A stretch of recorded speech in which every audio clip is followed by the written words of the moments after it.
This is an audio review of Chapter 18, Introduction to Sociology, Introduction to Work in the Economy.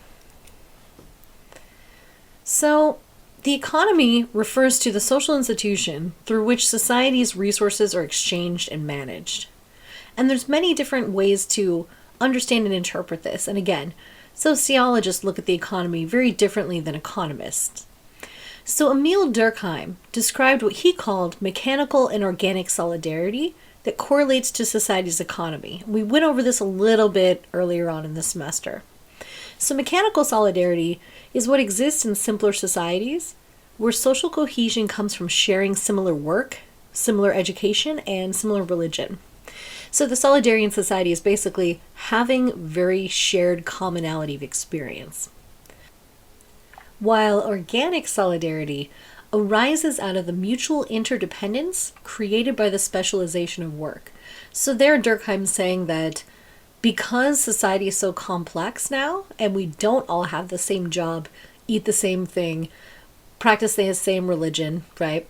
That because of the complicated nature of modern societies, the thing that brings us solidarity is that we need each other, right? Like I need that person to, the farm worker to pick the produce so I can eat.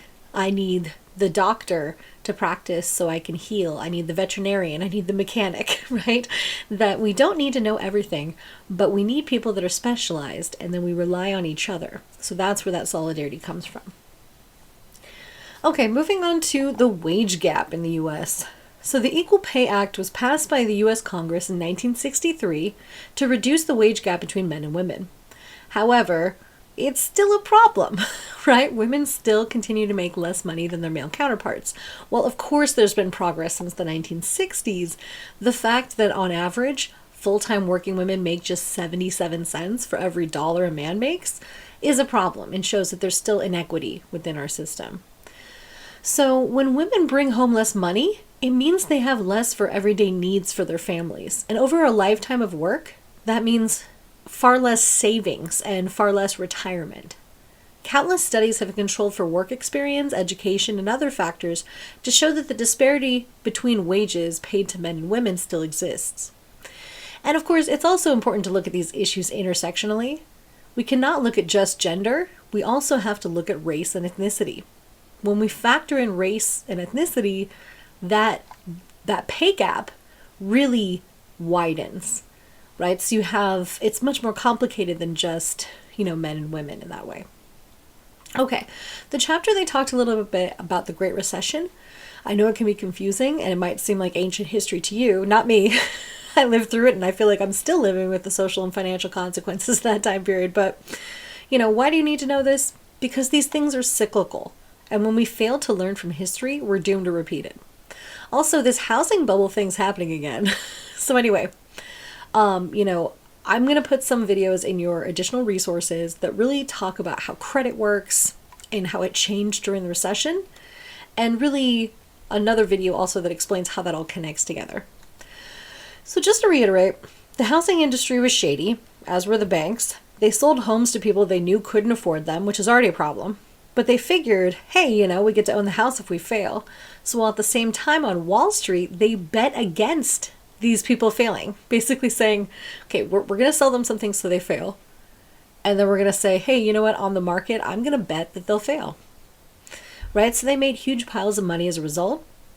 It's like if I sold you an item I knew would break and then I bet money that it would break. Right? So many people suffered as a result of the crash, and many people went into major debt or default, or even became homeless as a result of the predatory behavior by some corporations and individuals. So who won? Who benefited from the Great Recession? The rich, right?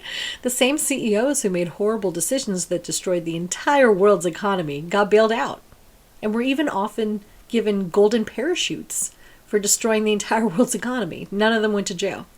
Fun fact, a golden parachute is basically like, you're a rich guy, you do such a bad job that they have to force you to leave, but then they give you a couple $1 million out the door, here, so you don't land too hard. You have your golden parachute, right? I've never had a job where I did, well, first of all, I've really never gotten fired, but even if I did, I've never expect if I did get fired for someone to be like, well, you did a horrible job. You destroyed the entire world's economy.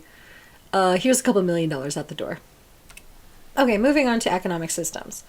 The dominant economic systems of the modern era are capitalism and socialism.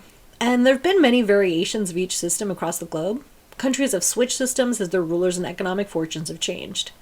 So these changes in economies raise many questions for sociologists. What are these older economic systems? How did they develop? Why did they fade away, right? Why did they change? And what are some of the similarities and differences between older economic systems and more modern ones?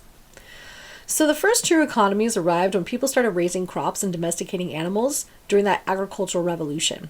Although there's still a great deal of disagreement among archaeologists as to the exact timeline, research indicates agriculture began independently, and at really different times depending on where in the globe you're looking.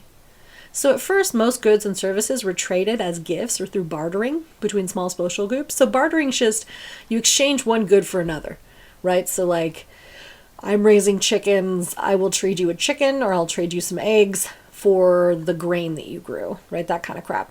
So the system only works when one person happens to have something the other person needs and at the same time, right? But if you're growing things, you know that they only harvest at certain points. And so to solve that problem of, maybe you don't have it on hand at that moment, maybe, your hen laid all their eggs already. To solve that problem, people developed the idea of a means of exchange that could be used at any time, or money. So money just refers to an object that society agrees to assign a value to. So it can be exchanged for payment. Right? We're kind of seeing this right now with the rise and then fall of cryptocurrencies, right? They are a currency because we say they are, even though they're kind of not. Okay, so not to jump into that, let's get back to the Industrial Revolution here. Okay, so until the end of the 18th century, most manufacturing was done by manual labor.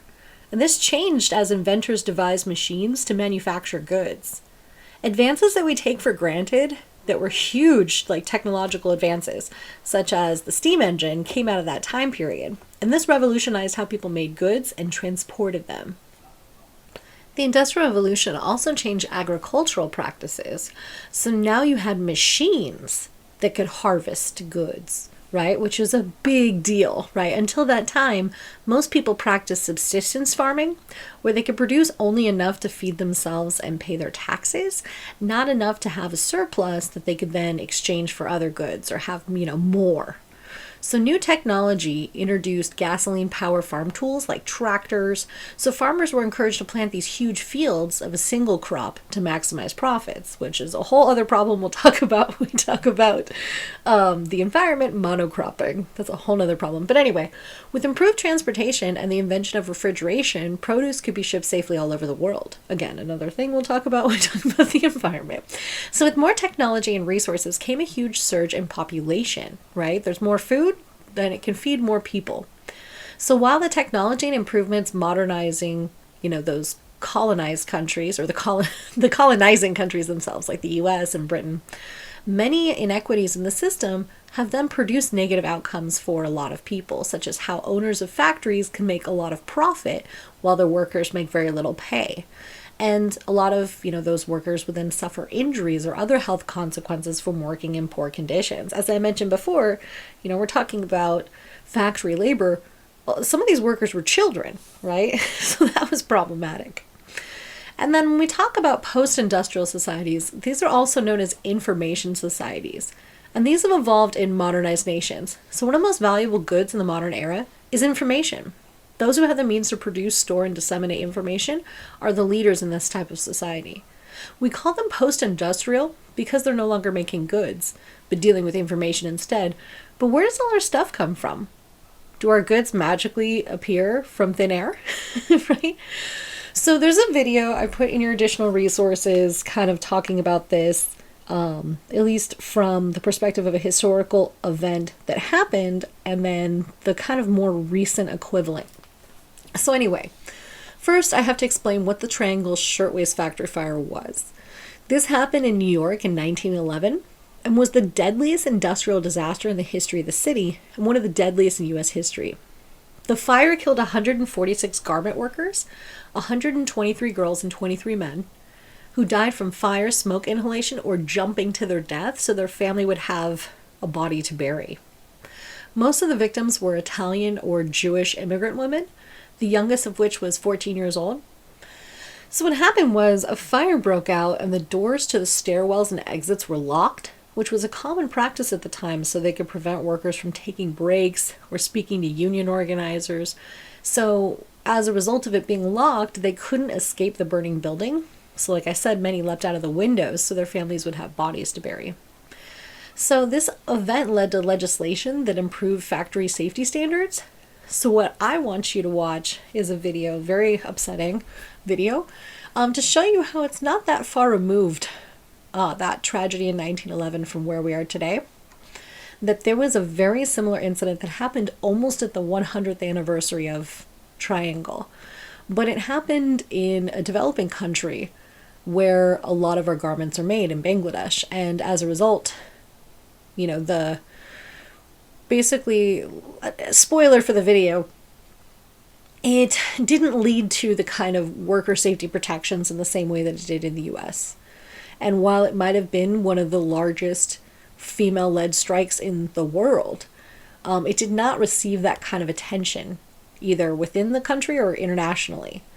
So I really wanted you to watch that video about the Triangle Shirtwaist Factory fire, and just the way that a similar incident that happened, you know, in 2011 really mirrors that same issue, except for we think because we aren't making stuff in factories that no one is, when in reality there's more industrial workers in the world today than there's ever been. So, sorry, I feel like I have to say that. I know it's an intro class, but when we talk about post-industrial, it can be so reductional to say, we're post-industrial. It's like, sure, we are. But where does all our stuff come from? It comes from somewhere, right? Okay, let's switch gears over into different economic systems. So capitalism is an economic system in which there's private ownership as opposed to state ownership, and where there's an impetus to produce profit and thereby wealth. So it's kind of this idea of supply and demand, the free hand of the market, blah, blah, blah, right? All that kind of fun stuff. So, but capitalism, in practice is different. Like capitalism is basically a theory, as is socialism, and how it actually ends up happening in practice is often very different. So when capitalism took hold after the Industrial Revolution, many of what Karl Marx calls the bourgeoisie made huge profits by paying their workers very little.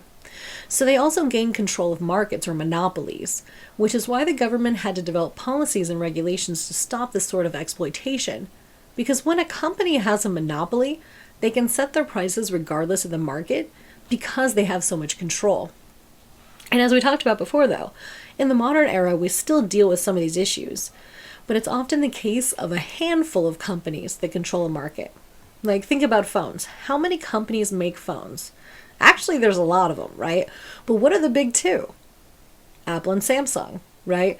And so that means they can charge crazy high prices for their phones because they're not worried about competing with many other companies who would be able to offer them cheaper. So the US is considered a capitalistic country, but we do have some regulation and oversight of the economy. Like I said, capitalism is more of a theory than a practice. So in practice, there are a lot of variations in how it actually takes place all over the world, though people point at us to say we're kind of the closest to the theory, which is also why we have such high rates of income inequality. Okay, so socialism is an economic system in which there's government ownership, or state-run, right, as they call it, ownership of the goods and their production. So the impetus isn't to make profit, it's to share work and wealth equally among members of society. So the focus in socialism is benefiting society, whereas capitalism seeks to benefit the individual. Socialists claim that a capitalistic economy leads to inequality with unfair distribution of wealth, and individuals who lose their power at the expense of society. So socialism strives ideally to control the economy to avoid the problems that are inherent in capitalism. With socialism, though, there are diverging views on the extent to which the economy should be controlled. One extreme believes all but the most personal items are public property. Other socialists believe only essential services like healthcare, education, or utilities like electrical power, telecommunications, and sewage should be direct controlled. So under that form of socialism, farms, small shops, businesses can still be privately owned, but they are subject to government regulation. So when looking at socialism in practice, there's so many examples here across the world and over time. And as with capitalism, the basic ideas behind socialism go far back into history. Plato in ancient Greece suggested a republic in which people shared their material goods. Early Christian communities believed in common ownership, as did the systems of monasteries that were set up by various religious orders. Many, in modern socialism, that kind of the concept of it that we talk about today really began as a reaction to the excesses of uncontrolled industrial capitalism that was happening in the 1800s and the 1900s. The enormous wealth and lavish lifestyles enjoyed by the owners contrasted sharply with the miserable conditions of the workers. Some of the first great sociological thinkers studied the rise of socialism. Max Weber admired some aspects of socialism, especially its rationalism, or how it could help social reform, but he worried that letting the government have complete control could result in an iron cage of future bondage, from which there's no escape, right? He's a real subtle dude. And then you got Proudhon, was another early socialist who thought that socialism could be used to create utopian communities. He famously stated property is theft, right? That was him. By this, he meant that if an owner did not work to produce or earn the property, then the owner was stealing from those who did. So Proudhon basically believed that economies could work using a principle called mutualism, under which individuals and cooperative groups would exchange products with one another on the basis of mutually satisfactory contracts. By far the most important influential thinker on socialism is still Karl Marx. Through his own writings and those with, Engels, his collaborator, they use a scientific analytical process to show that throughout history, the resolution of class struggles caused changes in economies. He saw the relationships evolving from slave and owner to serf and lord, and then to journeyman and master to worker and owner. Neither Marx nor Engels thought socialism could be used to set up a small utopian communities. Rather, they believed a socialist society would be created after workers rebelled against capitalistic owners and seized the means of production for themselves. They felt industrial capitalism was a necessary step that, raised the level of production in society to a point that it could progress then to a socialist and then communist state. So these ideas form the basis of the sociological perspective conflict theory, right? Okay, so speaking of theoretical perspectives of the economy, there's a lot of them, right? And one of them is convergence theory. This argues that societies move towards similarity over time as their economies develop, largely because, we're interacting with each other. So they explain that as a country's economy grows, its societal organization changes to be more like that of an industrialized society. Rather than staying in one job for a lifetime like people used to do, people begin to move from job to job as conditions improve and opportunities arise. So this means workforce needs continual training and retraining. So workers move from rural areas to cities as they become centers of economic activity, and the government takes a larger role in providing expanded public services. To experience rapid growth, the economies of developing countries must be able to attract investment in new businesses.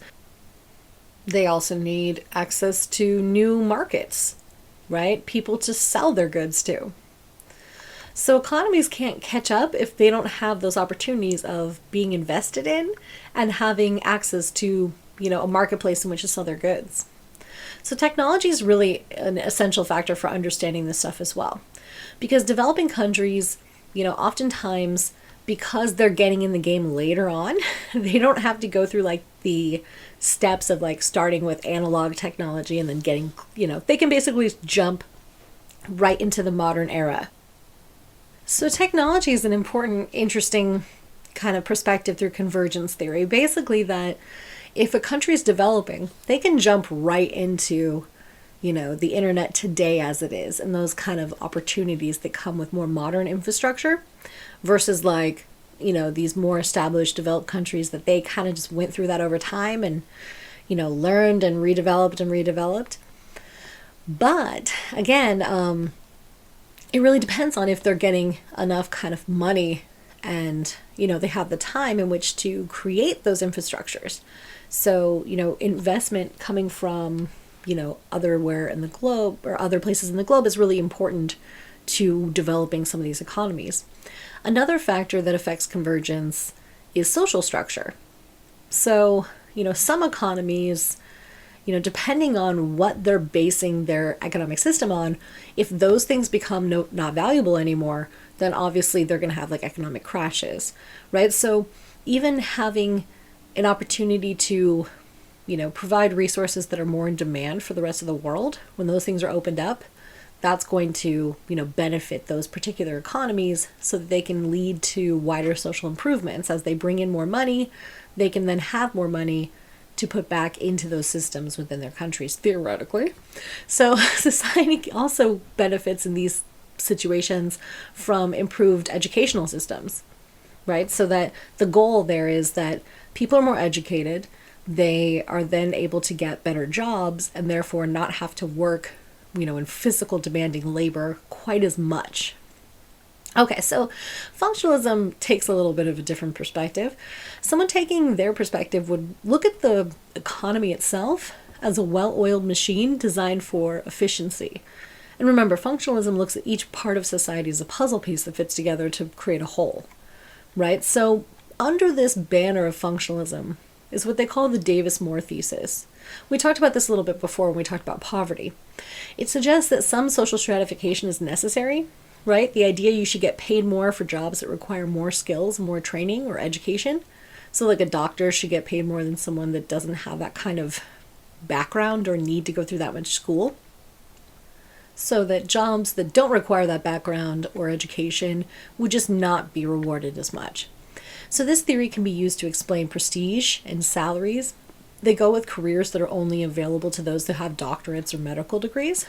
And the functionalist perspective would assume that the continued health of the economy is vital to the health of the nation because it ensures the distribution of goods and services. But again, think about it this way. Functionalists aren't really accounting for the fact that, yeah, sure, people do get paid more when they have doctorates or medical degrees. But you know who gets paid way more than that? Professional athletes, celebrities, some of these weirdo TikTok influencers. Anyway, side note. So they would also look at the dysfunctions in the economy. So they'd see changes like the economic stresses or downturns like the 2008 crash as a dysfunction. And some of this is cyclical. Markets produce goods as they're supposed to, but eventually the market's saturated and the supply of goods exceeds the demand. So typically markets go through phases of surplus or excess, inflation, where the money in your pocket today buys less than it bought yesterday. And recession usually occurs when there's 2 or more consecutive quarters of economic decline. So functionalists would say, let the market forces fluctuate in a cycle through these stages. But in reality, to control the risk of an economic depression, right, which is worse than a recession, it's like sustained for much longer, the government will often adjust interest rates and encourage more lending, which then encourages more spending. So basically, if you just let the natural cycle fluctuate, it's a gamble that a lot of governments are not really willing to take. Okay, and then looking at conflict theory. From their perspective, the economy is not a source of stability for society. Instead, it reflects and reproduces economic inequality, specifically in the marketplace itself. So conflict perspective is Marxist, right? Saying that there's the proletariat, the workers, and then there's the bourgeoisie, or the owners, or the ruling class, right? And so that the bourgeoisie, the ruling class, they will accumulate all the wealth and power they can by exploiting and perhaps oppressing the proletariat, the workers, right? They regulate who are able to work and who aren't. And, basically, if you try to push back against their system, you can then just become one of the people that is then unemployed. So they benefit from a system where people are in poverty and there's a lot of people that are desperate for jobs, because then if people want to strike or, demand fairer wages that kind of are more, what we call a living wage, then oftentimes they can find people to replace them because there's so many people desperate for jobs. So conflict theorists believe that wealth is concentrated in the hands of those who don't deserve it, and therefore pass these things down generationally. All right, symbolic interactionism looks at the economy, which is a big macro system, but they look at it in a micro way. So they might look at interactions between bosses and staff, or the ways in which people communicate in a workplace setting. They could also look at phenomena like career inheritance, where someone ends up in a job that's similar to their parents, right? So the book example is like, you grew up and your dad was a cop, so you become a cop, right? Or like, the military is an example of that. Like, I didn't go into the military, neither did my brother, and neither did my parents, versus my mom's family, cousins, all of them, siblings were in the military. And so were their parents, and so were their kids. And my third cousins, right, they all joined when they hit 18. It's because you grow up with those values and that steers you towards those pathways. For myself, not so much, right? So, but it is similar to, for myself, my dad became a teacher when I was a kid. And I looked up to him and what he did for a living, and now I teach college because I don't have the patience to be locked in a room with a bunch of kids all damn day. But I do a similar job where I still educate people, but I don't have to talk to their dumb parents. So another thing symbolic interactionists would look at is something like job satisfaction. Research from the book shows that workers were most likely to be happy when they believed they controlled some part of their work, right? Or some decision associated with their work. A big one too is, do they feel free from surveillance, right? Oh, it's the worst when you work. I've worked many jobs where, there's a camera right behind you.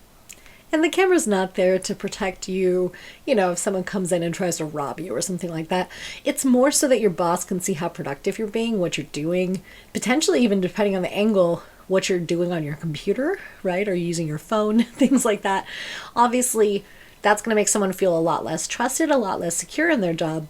And if you feel integral to the outcome of your work, you're going to be more invested. And so it's kind of interesting how this works in the United States. We don't think about this, but we'll talk about resistance strategies in a minute.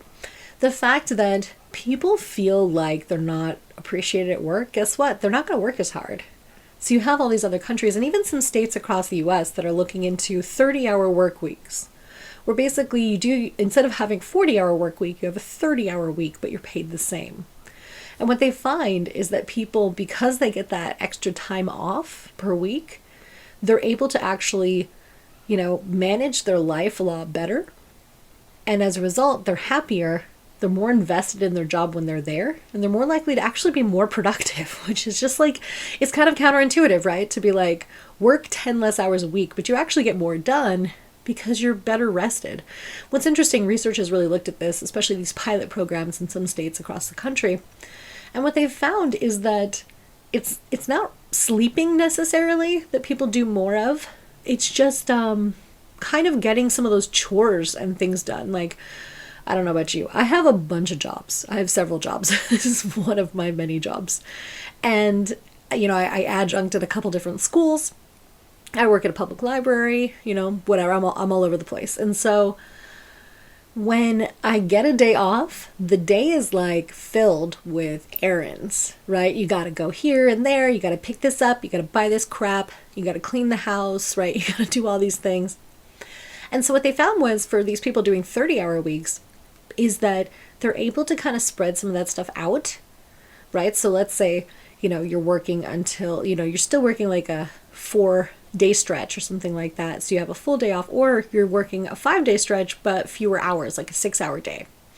So what happens is people then can go to, the post office after work, or go pick up groceries, or do those things and spread it out a little bit. And their quality of life improves dramatically, right? Because then they are not spending all of their downtime running around like a crazy person trying to get a bunch of errands done and then going right back into the work week, right? Like, or if you're like me, doing your laundry, but then not having enough time to actually put it away, right? And just go through a pile of laundry when you're trying to get dressed.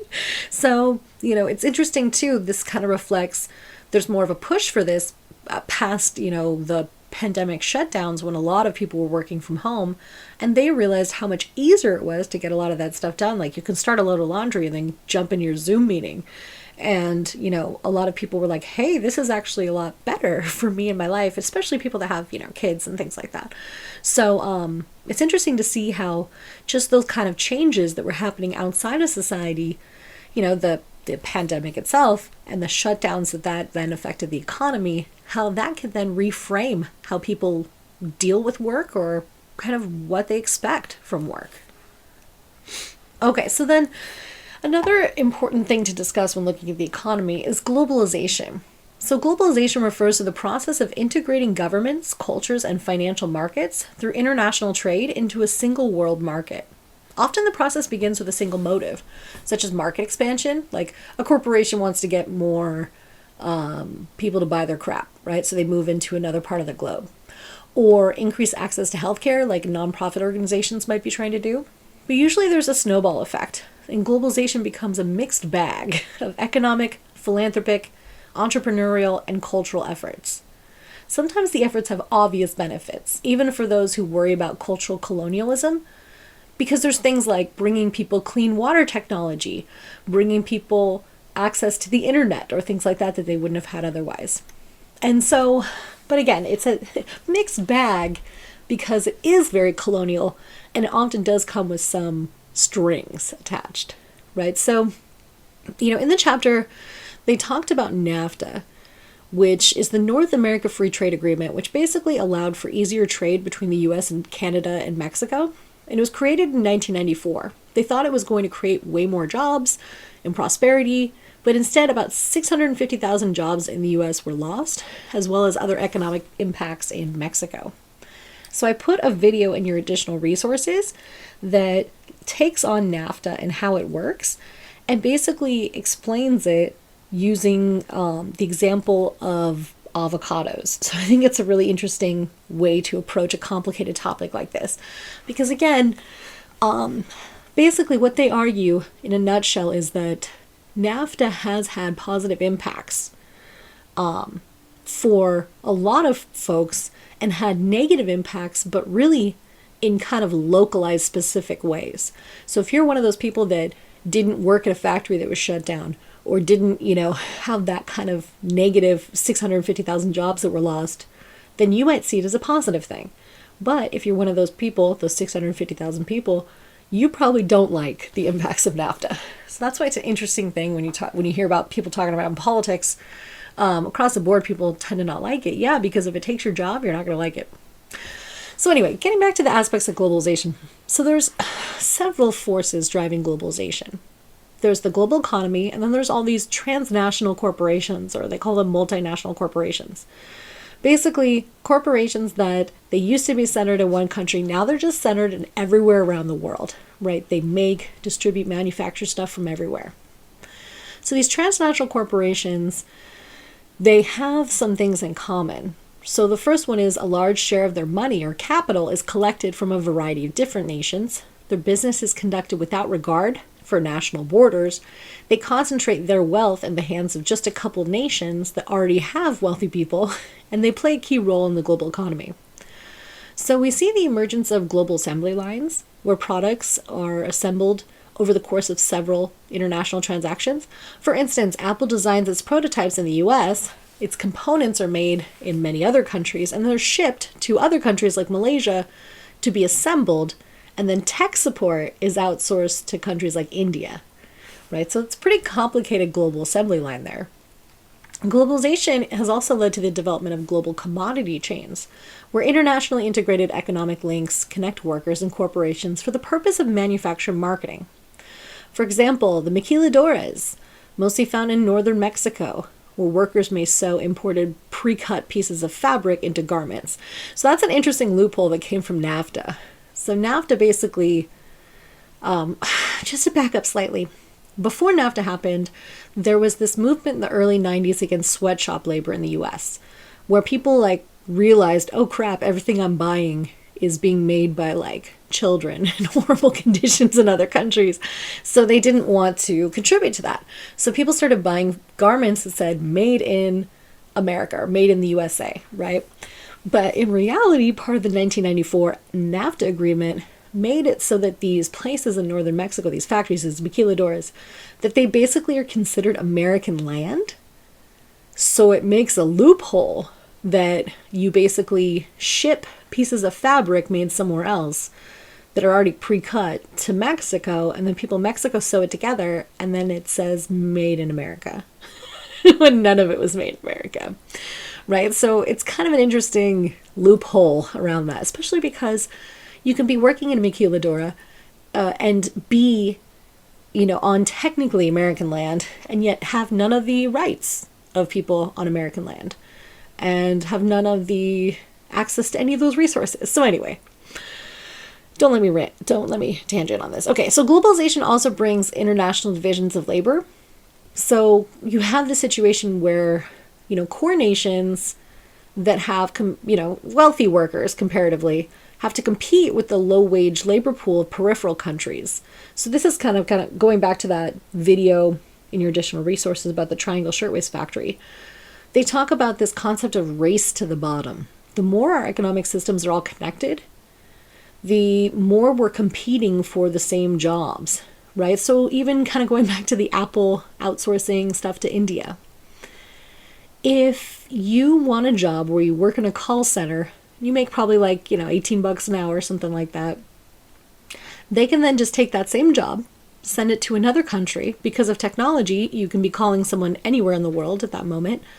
And they can then pay someone maybe 2/3 of what they pay you, or half, or less than half. And that becomes more of what's called surplus value. So again, if your boss, let's say you make $50 an hour for your company, right? But they only pay you $30 an hour. That's $20 an hour surplus labor that basically, or surplus value, that they're able to make off of each worker. Now, if you can knock it down from $30 an hour to $20 an hour to $10 an hour, but you're still making in revenue about $50 an hour per person for the corporation, then that's $40 more of that surplus value. So there's this kind of incentive in a capitalistic way to pay workers the least amount you possibly can, because they make more off of each individual worker, i.e. things like Amazon, right? It's how you become a billionaire, basically.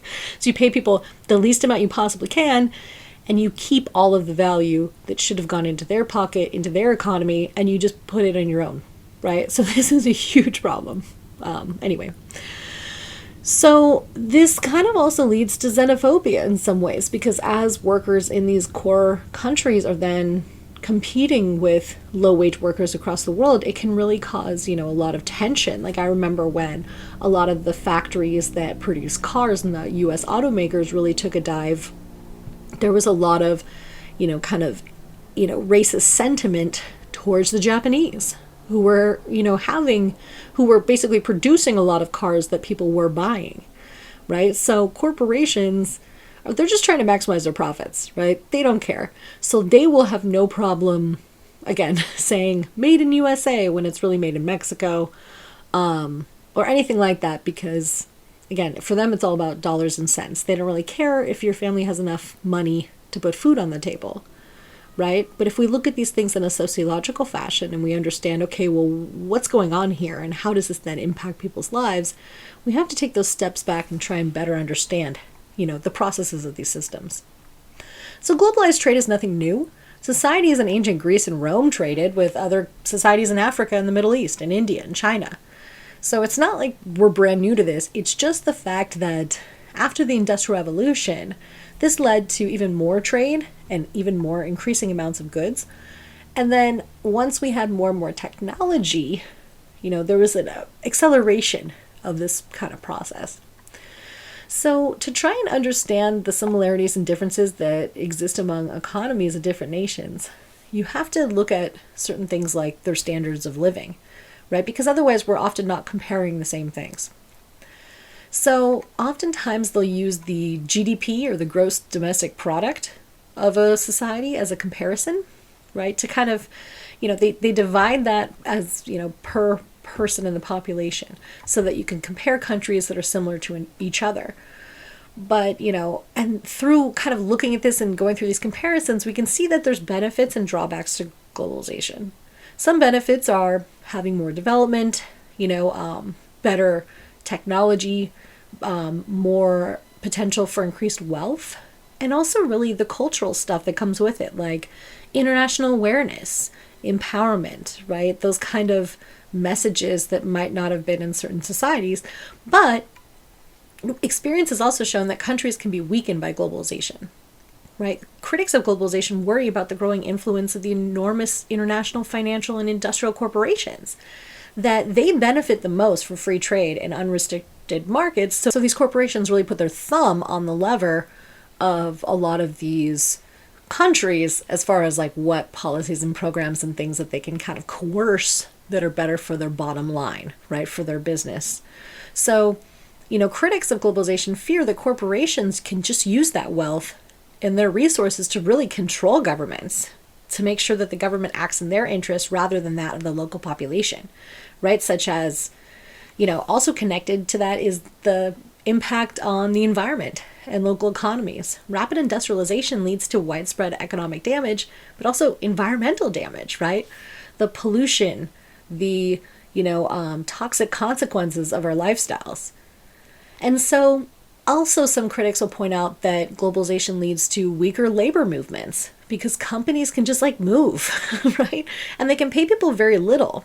And the places that they're going and setting up shop don't have strong institutions that protect worker health and workers' rights. So that's why we see what happened in 1911 in New York happening in 2011 in Bangladesh, right? So instead of workers' rights improving, it's just basically like we took the bad sweatshops from here and just moved them somewhere else. And then critics are also concerned that wealthy countries can then force economically weaker nations to open their market while protecting their own local products from competition. And this could be particularly true of agricultural products, which are one of the main exports of poor and developing countries. So going back to the avocado video, the NAFTA video from before, instead of thinking about avocados, look at corn. How did NAFTA affect Mexican corn production? It's kind of the opposite of the avocado example from that clip. That in many ways, because the government in the U.S. actually pays people not to grow corn. So they can drive up, with the tax dollars, the price of corn so that they're able to sell it at market for more. So that if you go to the market and there's an ear of corn, right, and basically that person's a subsistence farmer, they had to, really with all the labor and time and money that they had to put into the ground to make this thing grow, they have to charge at market more money to get a return on their investment versus the, kind of all the subsidies and the ways in which the institutions favor agricultural subsidies means that, if you're getting corn that was grown in the US, it might be 33 cents instead of $1. And so which one are you going to buy? You're going to buy 3 of those, right? Because it's 3 for $1. So anyway, it's kind of the opposite of the avocado thing. So that's kind of another way to think of this as well. So transnational corporations are a part of the global economy that transcend national borders. So their products can be manufactured, distributed, marketed, and sold from all over the world, which makes it very difficult to hold them accountable and to actually adequately tax them. They're able to kind of circumvent that and put a lot of their money in, offshore accounts and places that are really friendly to those things, where they're not going to have to pay taxes. Okay, so looking back to the U.S., the American dream has always been based on opportunity. Because of the stark lack of opportunity today, this dream is not achievable to most people.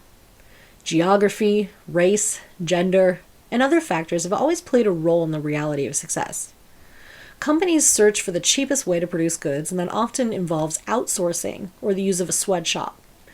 So outsourcing is contracting out or transferring to another country the labor that a company could otherwise have its employees do. So again, you call for IT support and you get to do it in India instead of the US. Why? Because people in India also speak English, also have the same degrees, but because of the relative distance or difference in the economies, people there can then be paid less. And a sweatshop is a workplace where workers are subjected to below standard wages, long hours, and often, often really dangerous or poor working conditions. So here, because I'm not tenured, I'm not going to play you the clip, but, feel free to YouTube it. George Carlin, the, amazing George Carlin, has this really great bit about the American dream and basically says that's why they call it the American dream, because you have to be asleep to believe it. Right? And so his argument is that it's a narrative, and it really is, right? And it's a way in which we kind of have sold ourselves to ourselves and to other countries as the land of opportunity. But as we know, by looking at the economy as sociologists, that these opportunities have really shrank in this last generation. And so now people are less likely to own a home.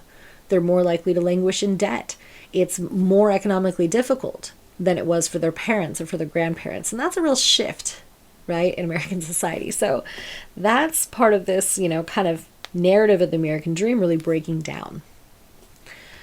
Okay, but it's got like a ton of F-bombs, so I can't necessarily show it in class until I get tenured. I'm just kidding.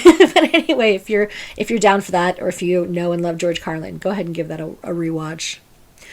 Okay, so automation of the workplace refers to replacing workers with technology. This is a huge cause of changes in the job market, right? Oftentimes you see xenophobia and all this hatred towards immigrants, like for taking people's jobs, but in reality, it's computers. It's robots, right? Computers can be programmed to do a lot of tasks faster and, of course, less expensively than people, because they can just keep doing it over and over. So like bookkeeping, clerical work, repetitive tasks on a production line, these are all easy to automate. So for example, supermarket self-checkout aisles. The automated cashier is the machine itself, takes the place of a paid employee. Now one cashier can oversee the transactions happening at like 6 self-scanners, which, they used to actually have to pay someone a almost decent wage and potentially health benefits if they were full-time to be able to do that. So they make it seem like it's for your convenience, but it's not. It's not. It's so they can pay less people, right? So for example, when I was young, they just had most of the check stands open when it was busy. If you think of most grocery stores you go to, when's the last time you saw all the check stands running? Not often, right? Maybe right at Thanksgiving. They make a small number of cashiers pick up the slack, or make workers from other departments come up to the front and lend a hand. So what would happen if they just hired a few more full-time employees working shifts? They'd have to pay them. And depending on if they're union wages, they'd have to provide medical and retirement. So instead, they cheap out. They buy machines to replace people because it's better for the company's bottom line. And we're also seeing this with things like fast food. Even though fast food workers are like notoriously low paid, they're replacing them with kiosks, right? You go into Taco Bell and McDonald's, any of these places, there's like a touch screen where you order instead of talking to a person now. Why? So they can just pay a couple less people. And again, that makes that surplus value a lot more. So polarization just means that a gap is developed in the job market, with most employment opportunities at the lowest and highest levels, and few jobs in the middle. So at one end, there's a strong demand for low-paying job, labor that is, at least in our country, like food service, retail, things like that, where you don't need an education. On the other end, some research shows that in certain fields, there's been a steadily increasing demand for highly skilled and educated professionals and managers. And those positions tend to be highly paid, or what we call the dual labor market. So a functionalist would say that the people at the top of the dual labor market are there because they work hard and they get a reward for their efforts. A conflict theorist would say they get that, that hard work itself isn't going to guarantee financial success, right? Like, for example, being a roofer. They don't get paid what they should.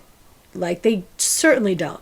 Because I know if I had to climb up on a roof, smell tar, and hammer that stuff in on like a hot California day, I mean, that's hard work, right? So you're like, oh, so they all make 6 figures? It's like, no. So conflict theorists would also point out that getting an education is often only really available for those who have a lot of privilege, since they can afford to pay for higher education, right? In other countries, that's not the case because they just provide higher education as a subsidized part of, your tax dollars. But in the US, it really privileges those people that can pay, while others can't get those economic opportunities if they're poor. Also, beyond your education, it's important who you know or what connections you have. So the social capital, or the accumulation of a network of social relationships and knowledge that provide a platform from which you achieve financial success is also a very necessary component. Meaning it's not just, what you know, it's who you know, because those are the people that are going to get you connected to real jobs. So when looking at polarization in the US, service jobs have the most growth, and these are often retail adjacent kind of jobs, which means they're not fun to do. They come with crappy hours, low pay, low status, and a healthy dose of alienation. Those who want better jobs need not only a BA, but now often an MA or a PhD or more to get the same kind of jobs that were available with lower levels of education in the past. For pay that's a third of what it was 30 to 40 years ago for that same position. Add in the fact that even in these professions, there's a lot of competition, and often they use a lot of part-time labor, like the retail service job market does, and for the same reason, to save money. Again, not to get on my soapbox or pull out my violin, but that's my experience being an adjunct, right? We're basically part-timers that take the place, instead of them having to hire full-time professors that they'd have to give tenure to and actually pay pretty much double what they pay an adjunct, which would also come with health insurance, retirements, things like that. They can save a hell of a lot of money by paying adjuncts like myself, which we don't really have choices, because oftentimes at some of these institutions we work at, a job position opens for full-timer maybe once every 15 to 20 years. And there's hundreds of people every year that then become eligible to get those jobs. So the competition's pretty gnarly too. So even in those professional spaces, they're going with part-time labor so they can make it cheap.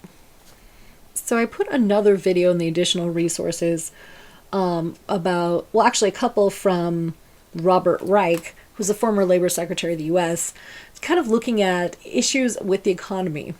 And so part of this leads back to what we call resistance strategies. So individuals and groups cope with their working conditions in a variety of ways called resistance strategies. And basically it's ways that workers express discontent with their working conditions and try to reclaim some control of the conditions of their labor.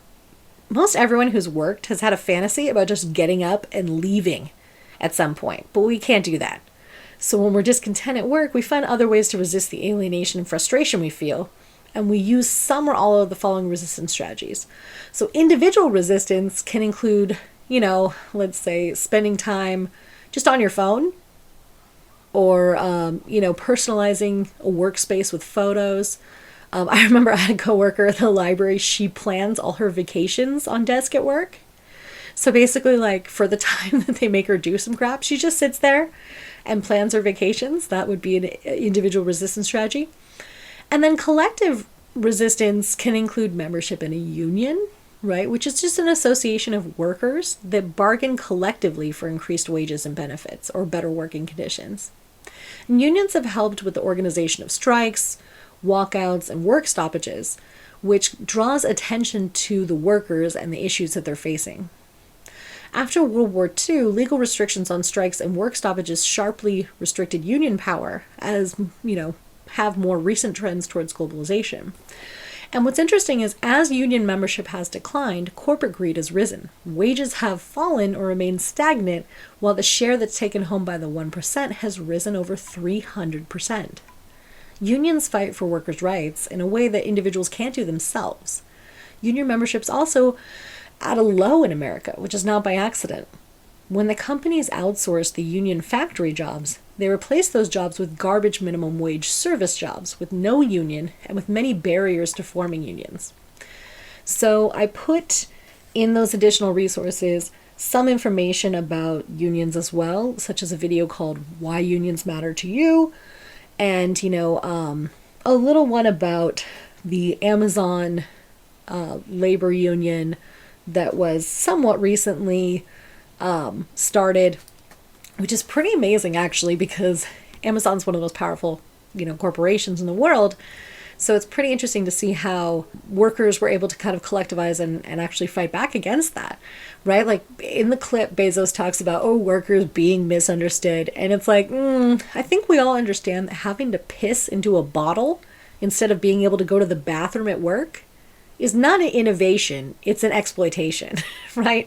And that the way that people are docked Because again, the factory is so big, by the time you walk to the bathroom and back, yeah, your productivity has gone down.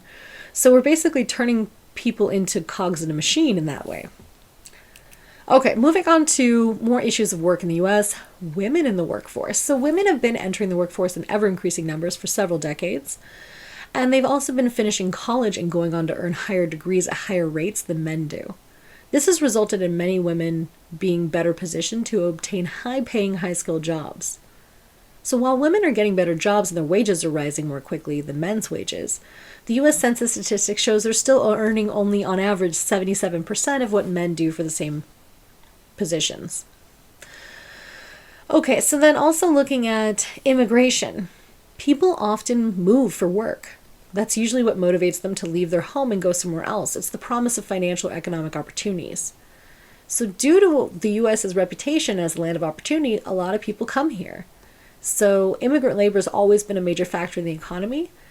And it's really interesting how there's this relationship where, when we need labor, we like immigrants, and then as soon as that labor is completed, we want them to leave. And that's just kind of a cycle that's gone through different ethnicities and different generations. So immigrant earnings are in decline even as the number of jobs increase. And some theorize that an increase in that employment can come from a willingness to accept really low wages and benefits. So again, I think it's interesting when it comes down to immigration and workers, there's all this drama in politics about it, but in reality, you should be more worried about a computer taking your job. So when looking at poverty in the US, when people lose their jobs, either during a recession or a challenging job market, it can take a lot longer to find another job or one at all. And if they do, it's often at a much lower wage or not full time, which can force people into poverty. In the US, we tend to have what's called relative poverty, meaning you can't afford to live the lifestyle of an average person in our country, right? So that's like you don't have a nice car, you use public transportation, you have a crappy phone, or you don't have a laptop or things like that, right? And that has to be contrasted with absolute poverty, which is like you have no food, no clothes, no shelter, right? No basic necessities. And so I think that kind of confuses the political conversations in our culture, because oftentimes people will look at the poor from a conservative perspective and say, well, what? They have clothes, they have food, they're indoors mostly. So what's the big deal? When saying, well, yeah, but in our culture, it costs so much for everything. Like just even to use the internet, you got to pay a bunch. And then all your technological devices. So this whole idea of college online, right? That can be a barrier for a lot of students, right? Because you need all the accoutrements to make that possible. You need the phone, you need the computer, you need, the internet access, all that kind of stuff. And it can be really difficult to live in that relative poverty. Underemployment is really interesting. So unemployment statistics only count people for a couple years.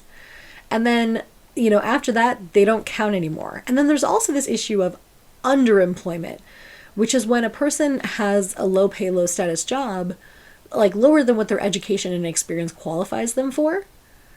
And that's kind of, often not taken into consideration as well. People often kind of just have to take something because they need to pay their bills. And like I said, unemployment statistics are also kind of skewed because they're only counting those who are actively looking for work, or, who have not earned an income from a job in the past month, and who are ready, willing, and able to work. So unemployment statistics provided by the government are rarely accurate because they're not counting everyone, right? And, they often undercount the youngest and oldest workers who have the hardest time getting jobs. So a certain amount of unemployment is a direct result of the relative inflexibility of the labor market, considered structural unemployment, which is basically that there's always going to be a disjuncture between how many people need jobs and how many jobs are available. And this can be geographic, right? Like maybe there are jobs, but they're in more metropolitan areas and you live in a more rural area. Or it could be technological, right? Like, again, instead of having a person at the counter, they have you go up and you touch a tablet and you order yourself, right? Something like that. So oftentimes, companies can just up and move or things like that. They can also shake up those things. And that's not the fault of the worker themselves or their efforts. So because of the high standard of living in the US, many people are working at full-time jobs, but they're still poor by the standards of relative poverty. So they're the working poor. The US has a high percentage of working poor, much higher than any other developed country. So in terms of employment, the Bureau of Labor Statistics defines the working poor as those who spend at least 27 weeks working or looking for work, and yet remain below the poverty line. Many of the facts about the working poor are what we would expect, right? Those who work only part-time are more likely to be classified as working poor than people that work full-time. If you have more education, you're less likely to be in the working poor. And those with children that are under 18 are 4 times more likely than those without kids to fall into that country or that category. So most developed countries, such as the US, protect citizens from absolute poverty by providing some social services like unemployment insurance, welfare, food assistance, so on. So they might also provide job training or things of this nature, because in the past, especially the elderly particularly, were really vulnerable to, work stoppages and falling into poverty. So creating pensions, retirement plans, and Social Security was designed to deal with those issues. So the problem, though, is that that's still a political problem too, right? They want your Social Security. They're coming for that stuff. They want to cut those things as much as possible. So anywho, another big problem in the US is how many young people are growing up in poverty. Growing up poor can cut off access to educational services that people need to get out of poverty. So, if education is the key to stability, then making sure that everyone has access to education would be a great way to stop perpetuating that unequal cycle.